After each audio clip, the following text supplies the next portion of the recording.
बच्चों, आज के इस वीडियो में आपका बहुत बहुत स्वागत है। मैं आपको शब्द भेद की पुनरावृत्ति करा रही हूँ और जिसमें मैंने आपको उत्पत्ति के आधार पर शब्द भेद, बनावट के आधार पर शब्द भेद और प्रयोग के आधार पर शब्द भेद करा दिया है। उत्पत्ति के आधार पर शब्द भेद की बात अगर करें, मैं पीछे की पुनरावृत्ति कर रही हूँ, तो तत्सम, तद्भव, देशज और विदेशज शब्द होते हैं, जिसको मैंने बताया था आपको कि तत्सम संस्कृत के शब्दों को कहते हैं जो हिंदी में आ जाते हैं।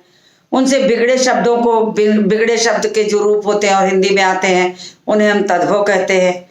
देशी भाषाओं से आए हुए शब्दों को हम देशज कहते हैं और विदेशी भाषा से आए हुए शब्दों को हम विदेशज या विदेशी कहते हैं। उसके बाद बनावट के आधार पर शब्द भेद की बात आती है कि बनावट के आधार पर शब्द जो होते हैं वो 3 तरह के होते हैं: रूढ़ शब्द, यौगिक शब्द और योग रूढ़ शब्द। तो मैंने इसमें भी बताया, जो एक शब्द किसी चीज के लिए हमेशा हमेशा के लिए बन जाता है और जिसके खंड नहीं किए जा सकते उन्हें रूढ़ कहते हैं, जैसे हाथ, पैर। और यौगिक शब्द कहते हैं जहां 2 शब्दों को मिलाकर एक नया शब्द बन जाता है। जैसे हम कहते हैं, जैसे शब्द आया कि परोपकार, पाठशाला, हस्तकला, तो ये सारे शब्द जो हुए यौगिक हैं। इसके बाद शब्द आया योग रूढ़, यानी 2 शब्दों को मिलाकर बना एक शब्द किसी एक खास चीज के लिए प्रचलित हो जाए, उसे हम कहते हैं योग रूढ़ शब्द। जैसे शब्द होता है चिड़ियाघर। अब चिड़ियाघर, चिड़िया और घर को मिलाकर बना एक नया शब्द, यौगिक रूप है ये, लेकिन ये प्रचलित हो गया, ये रूढ़ हो गया ऐसे स्थान विशेष के लिए, ऐसे घर के लिए जहां पर विभिन्न प्रकार के जीव जंतु, पक्षी इत्यादि रहते हैं। अब ये रूढ़ हो गया उन चीज के लिए, तो हम उसे कहते हैं चिड़ियाघर। तो इसे हम कहते हैं यौगिक के बाद योग रूढ़ शब्द। ये भी मैंने आपको पढ़ाया। उसके बाद बारी आ गई आपकी प्रयोग के आधार पर शब्दों की, तो विकारी शब्द और अविकारी शब्द। जिन शब्दों में विकार, लिंग, वचन और कारक के अनुसार विकार होता है, उन्हें हम विकारी शब्द कहते हैं, और जिन शब्दों में लिंग, वचन और कारक के अनुसार विकार नहीं होता, उन्हें हम अविकारी शब्द कहते हैं। इतना तक मैंने आपको पढ़ा दिया था। अब उसी क्रम को आगे बढ़ाती हूँ। तो संज्ञा, सर्वनाम, विशेषण और क्रिया हमारे विकारी शब्द हैं। संज्ञा,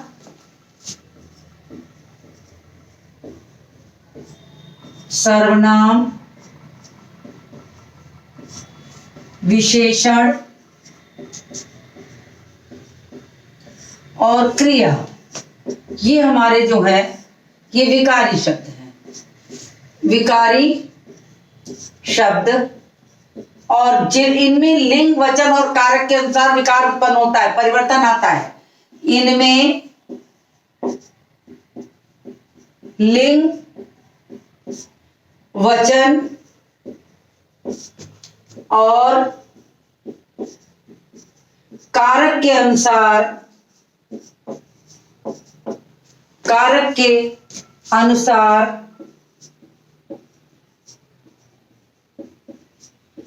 परिवर्तन आता है। और अविकारी शब्द यानी क्रिया विशेषण शब्द जितने होते हैं, क्रिया विशेषण शब्द अविकारी है, अविकारी शब्द है। इतना तक मैं आपको पढ़ा चुकी थी।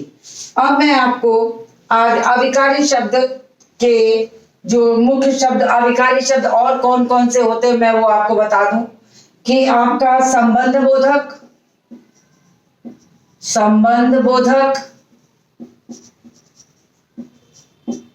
समुच्चय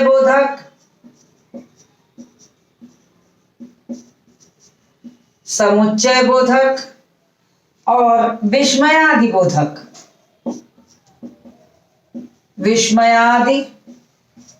बोधक। ये आपके सारे क्या हैं? ये सारे ही अविकारी हैं। तो ये सारे अविकारी हैं। संज्ञा लिंग वचन कारक जो होते हैं आपके, वो विकारी शब्द होते हैं। तो मैंने आपको विकारी और अविकारी शब्द समझा दिया। जो मैंने आधे पे छोड़ा था कि विकारी किसे कहते हैं, अविकारी किसे कहते हैं, आज मैंने उसको अलग करके यहाँ समझा दिया। और अब मैं आपको आगे समझाती हूँ। अर्थ के आधार पर शब्द भेद। तो मैं इसको रब करूंगी और रब करने का आप इसको स्क्रीनशॉट लेना चाहते हो तो ले लीजिए। मैं इसको रब करूंगी।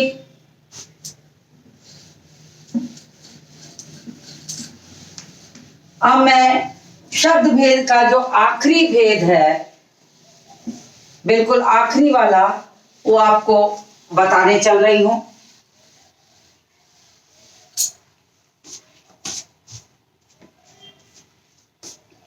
अब आखिरी है अर्थ के आधार पर शब्द भेद।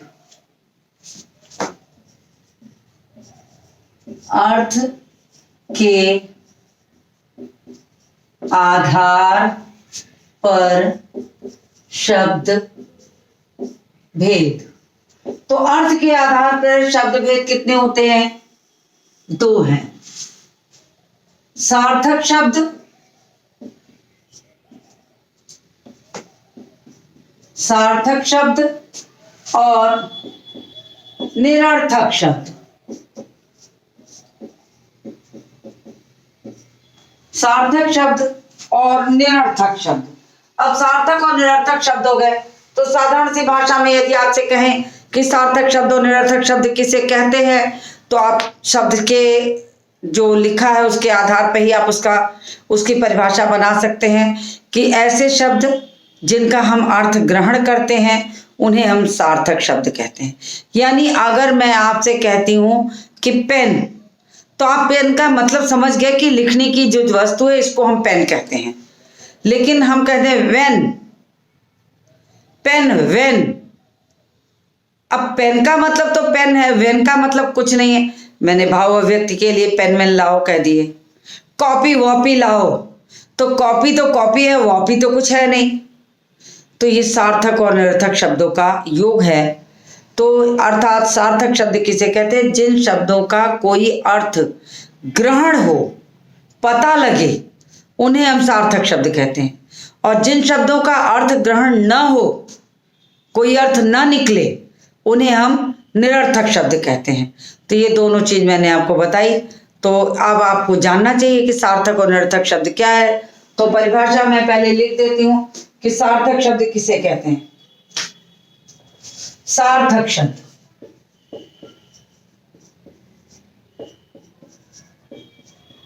सार्थक शब्द यानी सार्थक शब्द वे शब्द, जिन शब्दों का, ऐसे लिख लीजिए, जिन शब्दों का कोई ना कोई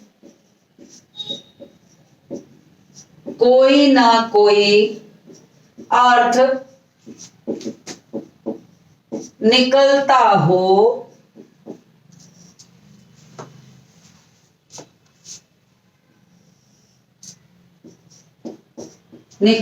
हो,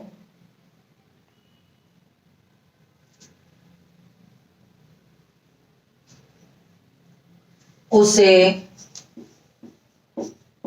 सार्थक शब्द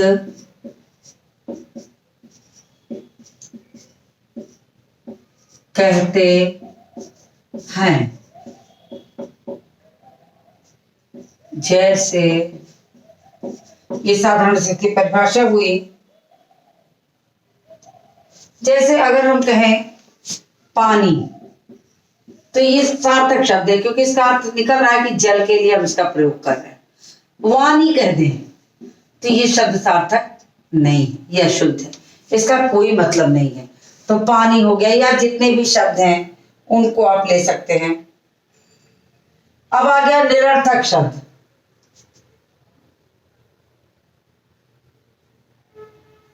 निरर्थक शब्द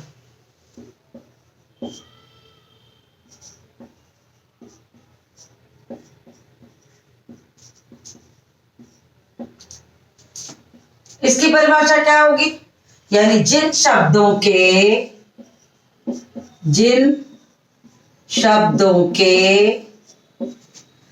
कोई अर्थ नहीं निकलता, जिन शब्दों का कोई अर्थ नहीं निकलता, मात्र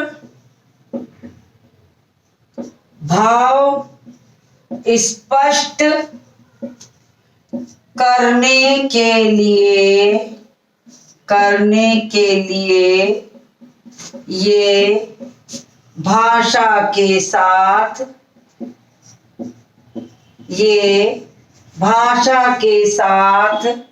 प्रयुक्त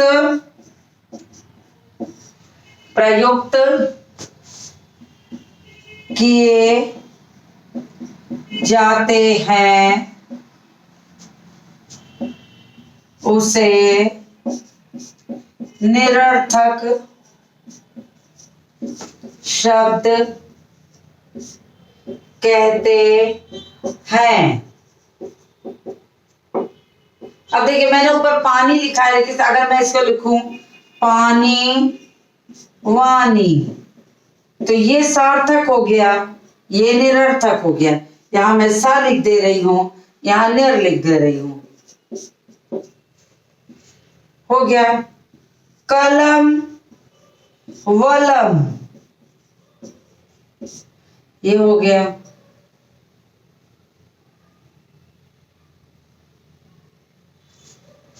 खाना वाना,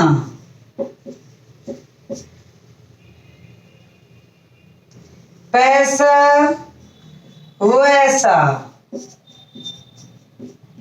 बोलते पैसा वैसा ले लो। अब पैसा वैसा ले लो, नहीं पैसा ही है, पैसे को ही हम कहते हैं। एक सार्थक एक निरर्थक शब्द जोड़कर हम भाव को पूरे बल से समझाने की कोशिश करते हैं कि पैसा ले लो साथ में।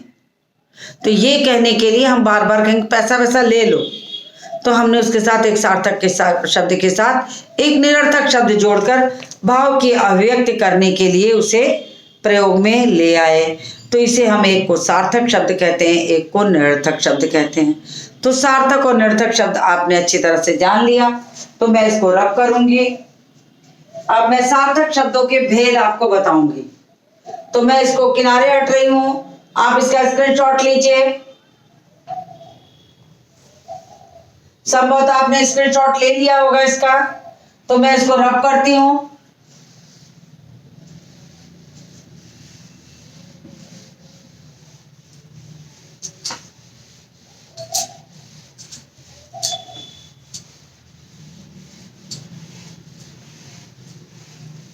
अब देखिए, अब मैं आपको सार्थक शब्दों के भेद बताती हूं।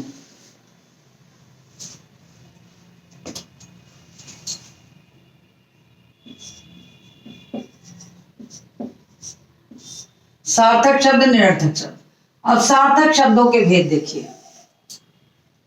सार्थक शब्द के कितने भेद हैं?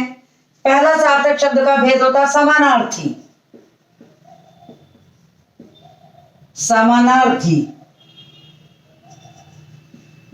इसको पर्यायवाची भी कहते हैं। समानार्थी या पर्यायवाची। दूसरा होता है इसका विलोम। विलोम शब्द।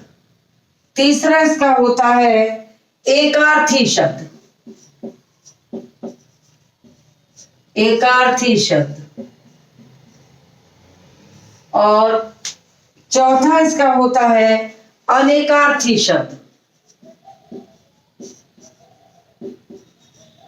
यानी कि जो सार्थक शब्द होते हैं वो कितने तरह के सार्थक शब्द आपको हिंदी भाषा में पढ़ने को मिलते हैं, मैंने वो आपको यहाँ पर बताया कि सार्थक शब्द कितने तरह के होते हैं। समानार्थी, विलोम जिसको विपरीतार्थक भी कहते हैं, और एकार्थी और अनेकार्थी। तो इतनी चारों चीज की होती। अब मैं सबसे पहले आपको समानार्थी समझाऊंगी और कुछ एक शब्द नीचे लिख के भी बताऊंगी। तो समानार्थी शब्द का मतलब ही होता है, शब्द से आपको अच्छी तरह पता चल रहा है, समान अर्थ देने वाला। अब अगर हम कहते हैं सूरज, तो सूरज हम किसको कहते हैं? भानु भी सूरज है, दिनकर भी सूरज है, सूर्य भी सूरज है, भास्कर भी सूरज है। तो ये समानार्थी हैं। एक ही शब्द के जो तमाम अर्थ होते हैं, जिनको हम पर्यायवाची भी कहते हैं, आप अपने व्याकरण में पढ़ते आए हो छोटे क्लास से ही, कि एक शब्द दे दिया जाता है और लिखा जाता है इसके समानार्थी शब्द लिखें। तो मतलब समान अर्थ देने वाला जो शब्द होता है उसी को हम समानार्थी कहते हैं।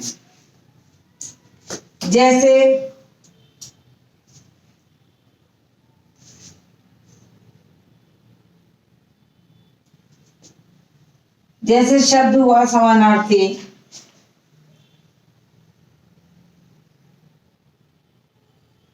अनुपम शब्द दिया गया है। मान लीजिए शब्द है अनुपम। अनुपम शब्द को हम क्या कहेंगे? कितने शब्द कह सकते हैं इसको? अनुपम शब्द को हम अपूर्व कह सकते हैं, जैसा कभी पहले देखा ना हो। अद्वितीय कह सकते हैं, अद्वितीय कह सकते हैं, अतुलनीय कह सकते हैं, अतुल कह सकते हैं, यानी जिसका कोई तुलना ना हो। तो ये सारे अर्थ जो हैं एक ही शब्द के बनते हैं। या दूसरा शब्द लिख दूं आपको आसान सा, जिसको आप आसानी से समझ सके।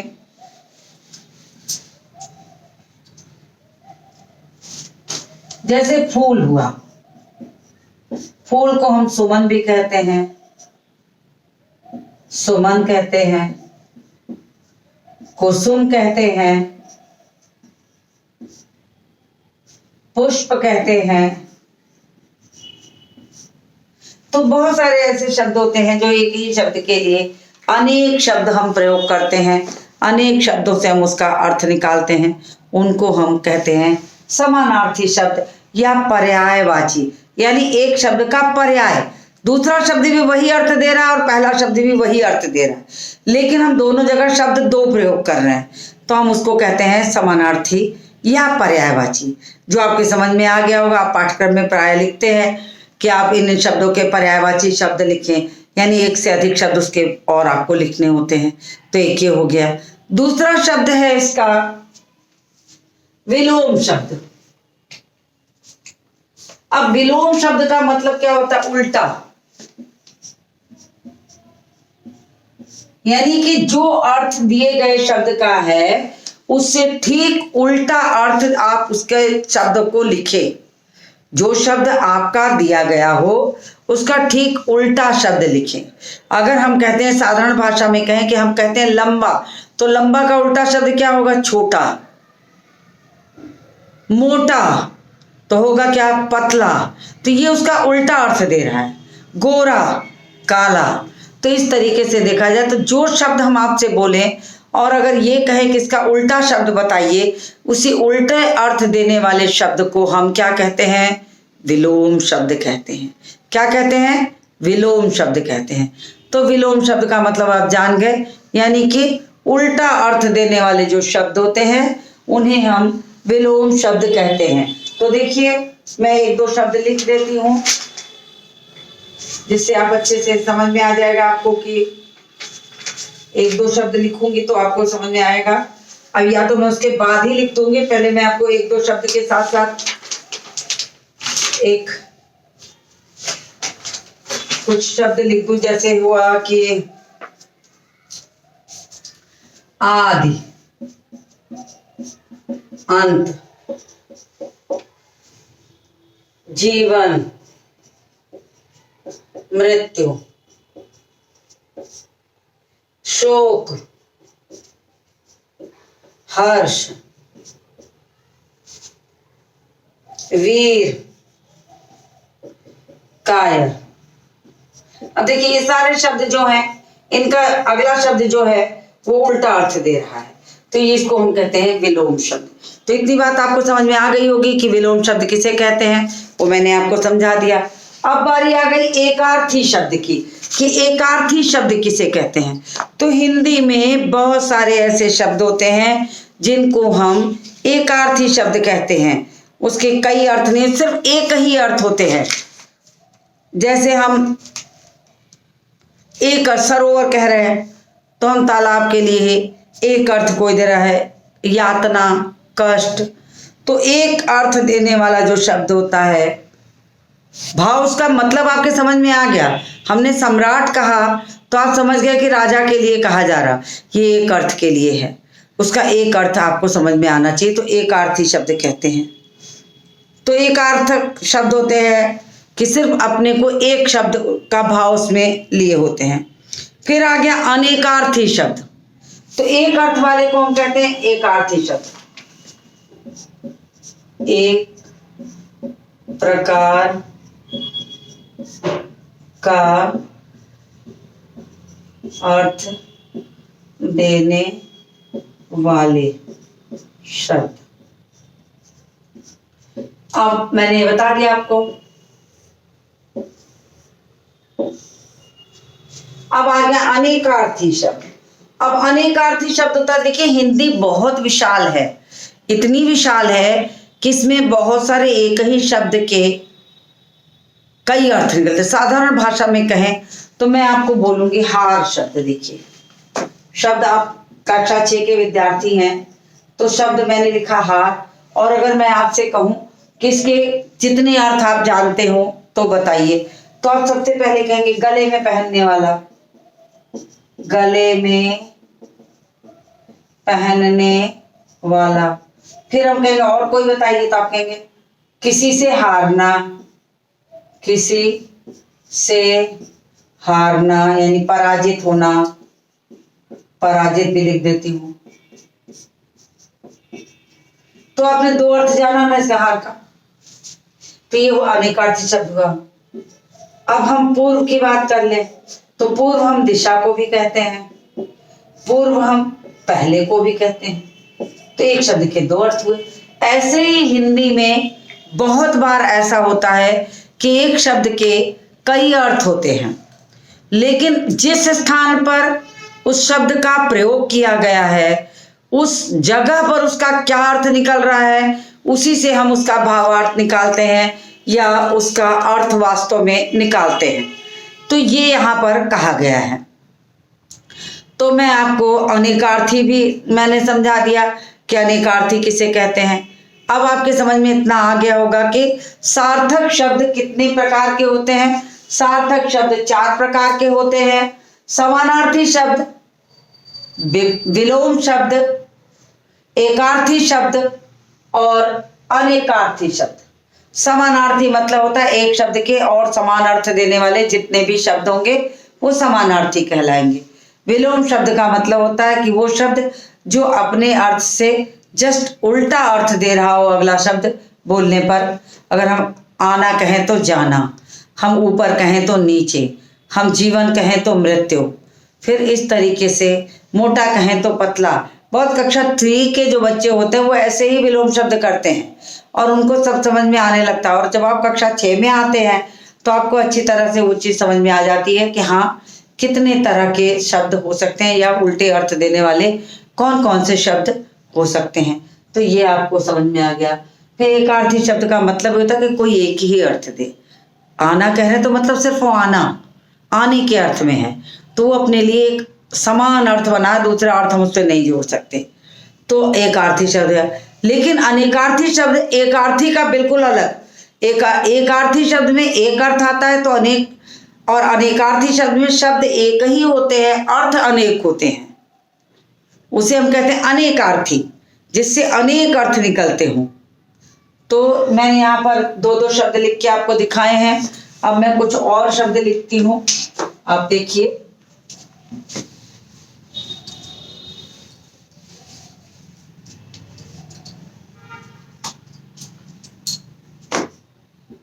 जिस शब्द से एक शब्द के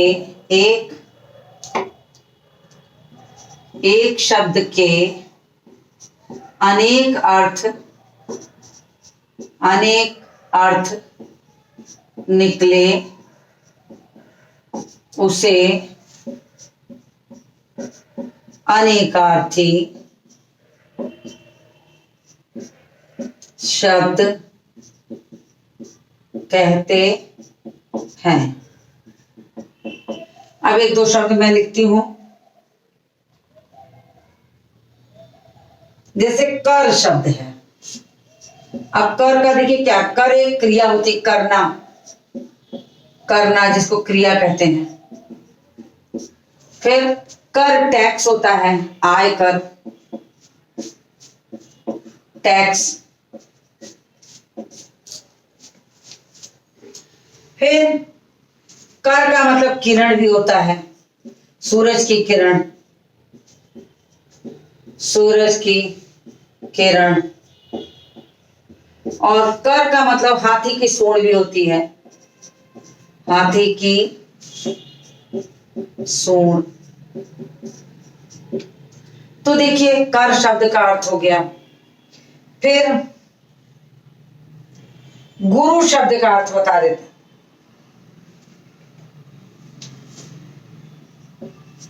गुरु का देखिए अर्थ होता है अध्यापक होता है,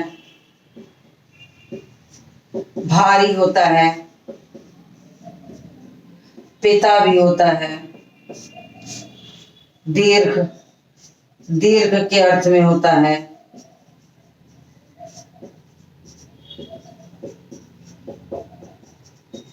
तो ऐसे ही तमाम शब्द होते हैं जिन शब्दों के बहुत सारे अर्थ होते हैं, बहुत सारे अर्थ निकलते हैं। मैं किनारे हट रही हूं, आप इसका स्क्रीनशॉट ले लीजिए।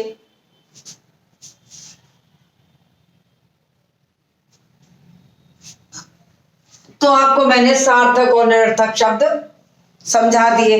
अब मैंने आपको चारों प्रकार के शब्द के भेद समझाए हैं। एक बार उसकी पुनरावृत्ति बिल्कुल संक्षेप में कर देती हूं कि शब्द के कितने प्रकार के भेद होते हैं। शब्द के 4 प्रकार से हम भेद करते हैं। पहले को कहते हैं उत्पत्ति के आधार पर शब्द के भेद, जिसमें क्या क्या होता है, तत्सम, तद्भव, देशज और विदेशी। उसके बाद हम कहते हैं बनावट के आधार पर शब्द के भेद, जिसमें होता है कि बनावट के आधार पर जो शब्द होते हैं रूढ़, यौगिक, योग रूढ़। फिर उसके बाद आ जाता है आपका प्रयोग के आधार पर शब्द के भेद, उसमें हो जाता है विकारी शब्द, अविकारी शब्द। उसके बाद आ जाता है अर्थ के आधार पर शब्द भेद, तो उसमें हो जाता है आपके सार्थक शब्द और निरर्थक शब्द। तो निरर्थक शब्द किसे कहते हैं वो मैंने अभी आपको समझाया, और सार्थक शब्द के कितने प्रकार होते हैं वो मैंने अभी यहाँ पर आपको लिख के दिखाया। तो मुझे उम्मीद है कि आपको शब्द के भेद अच्छी तरह समझ में आ गए होंगे। तो मैं इसको रब करके अब आपको कुछ पर्यायवाची शब्द और कुछ विलोम शब्द दे रही हूँ, जिसको आप अपने गृह कार्य में करिए ताकि आपको वो याद हो जाए। तो इसका स्क्रीनशॉट ले चुके होंगे मुझे उम्मीद है। मैं इसे रब करने चल रही हूँ।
आंख, घर, तालाब, देवता और धरती।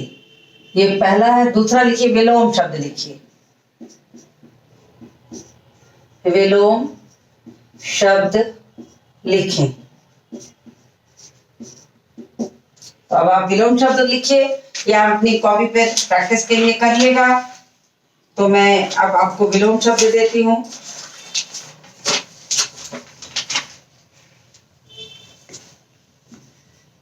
घृणा, अपव्यय, अपव्यय, घृणा, अपव्यय, पाप, नूतन, लाभ,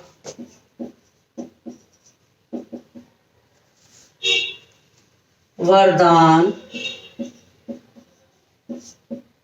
जय, सजीव,